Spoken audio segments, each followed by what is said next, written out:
mirë se erdhe në Frym dhe Ullë. Unë jam Mercedes Gega dhe kjo është hapësira ku të ftoj të shëtisim së bashku në rrugët e brendshme të përvojës njerëzore, për të kuptuar sa afër apo larg vetes ndodhemi dhe rëndësinë e dritës që mbajmë brenda nesh. Sot kam zgjedhur të flasim për vetbesimin.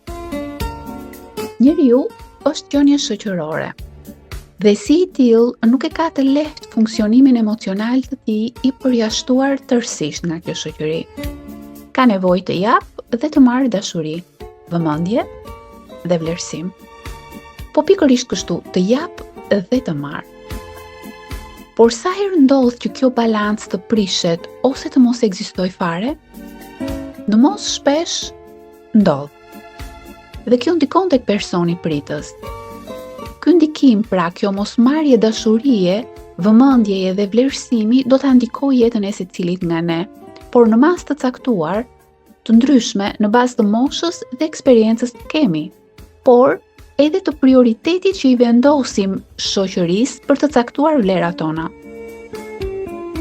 Më kujtohet një shprehje që thotë: sa jemi 20 vjeç, mendojmë se të gjithë mendojnë për ne e na shikojnë me lup çdo veprim, çdo fjalë, e kjo na e shqetëson të përditshmen tonë. Në të 40-tat ndalon së vrari mendjen se çfarë mendojnë të tjerët për ty.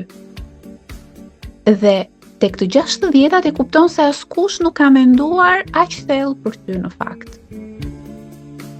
Thellë ti shqetësohesh për mendimin e të tjerëve, sepse dëshiron aprovimin e tyre. Dhe mendon se mënyra më e mirë për të arritur këtë aprovim është duke u përpjekur të mos gabosh. E si përfundim, kalojnë gjithë jetën tënde duke u përpjekur të bësh atë njeriun ideal, me shpresën se kështu do të duan. Por më rezulton se nuk është kështu. Pavarësisht se sa i mirë je, disa njerëz, një rreth shoqëror, nuk do të pëlqejë. Nuk do të bëj pjesë të asaj që ata përfaqësojnë dhe kjo nuk varet nga ty.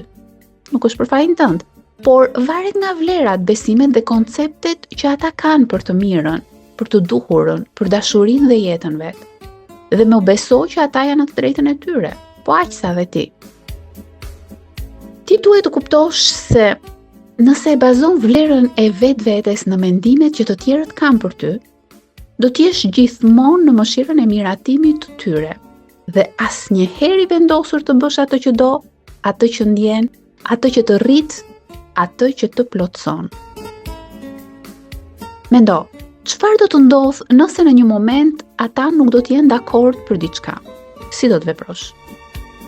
Do të rrethohesh nga kaosi, sepse ti nuk i beson vetes dhe asaj që je dhe asaj që ndjen. Për fat keq, asnjë vlerësim i jashtëm nuk do ta kompensojë mungesën e vet vlerësimit. Duke u përpjekur kaq shumë për dashurinë e të tjerëve, rrezikon të kalosh një jetë të mërzitshme. Sa herë ata nuk janë aty për ty me miratimin e tyre.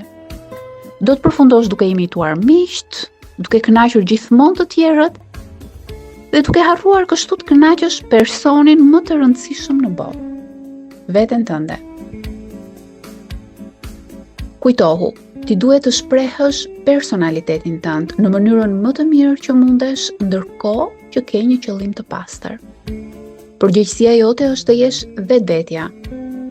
Dhe se pjesë e rritjes tënde personale është pranimi se nuk është nevojë dhe as detyrim të jesh si gjithë të tjerët, duke shkelur mbi veten tënde.